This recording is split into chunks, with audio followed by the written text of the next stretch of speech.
इंसान के सभी के दुखों का कारण बोलना ही है, क्योंकि आवश्यकता से अधिक बोलना ही दुखों का कारण बनता है। इसलिए कम बोले, मधुर बोले और सबसे जरूरी जितनी आवश्यकता हो उतना ही बोले। वाणी या बोलना ही नहीं बल्कि मौन में भी शक्ति होती है।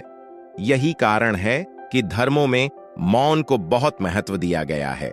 वैज्ञानिकों द्वारा भी इस बात को माना गया है कि सेहत से मौन का गहरा संबंध है और इससे मानसिक शांति मिलती है। मौन से विचारों में एकाग्रता आती है और रचनात्मकता बढ़ती है। इसलिए जितने भी साधु संत या तपस्वी हुए, सबने मौन रहकर और ध्यान लगाकर ही संसार के गूढ़ ज्ञानों को प्राप्त किया। हमारे जीवन में एक नहीं बल्कि बहुत सारे दुखों का कारण बोलना ही है, क्योंकि हमारी समस्या यही है कि हम चुप नहीं रह सकते, हमेशा कुछ न कुछ बोलते ही रहते हैं और आपके बोलने के कारण ही आधे से ज्यादा दुख निर्मित होते हैं। परिवार में कलह क्लेश का कारण भी हमारा बोलना ही होता है। आप जितनी भूख उतना भोजन खाते हैं, जितनी जरूरत उतना कार्य करते हैं, लेकिन क्या आपने इस बारे में कभी सोचा है कि आप कितना बोलते हैं? क्या आप उतना ही बोलते हैं जितनी आवश्यकता है या अनावश्यक ही सारे दिन बोलते हैं? इस बारे में कभी अकेले बैठकर जरूर सोचिए कि आज आपने दिन भर में कितना बोला, क्या बोला और सबसे जरूर कि क्यों बोला। इनमें से कितनी बातें जरूरी थीं और कितनी अनावश्यक। मनुष्य की प्रवृत्ति ऐसी है कि वह अपने मन में चल रही बातों को दूसरों को सुनाना चाहता है और दूसरा भी आपके साथ ठीक वही काम करता है।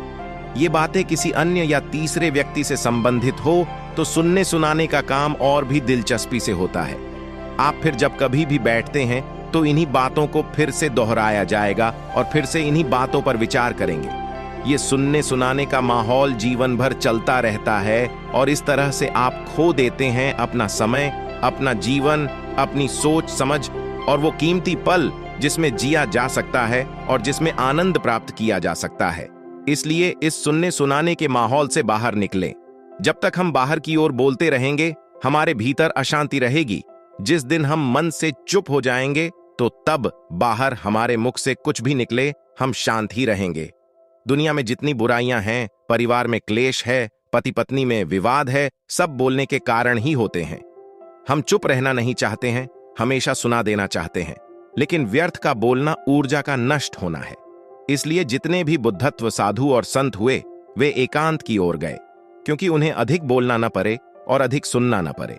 महावीर ने 12 वर्ष और महात्मा बुद्ध ने 10 वर्ष मौन रहने के बाद ज्ञान प्राप्त किया।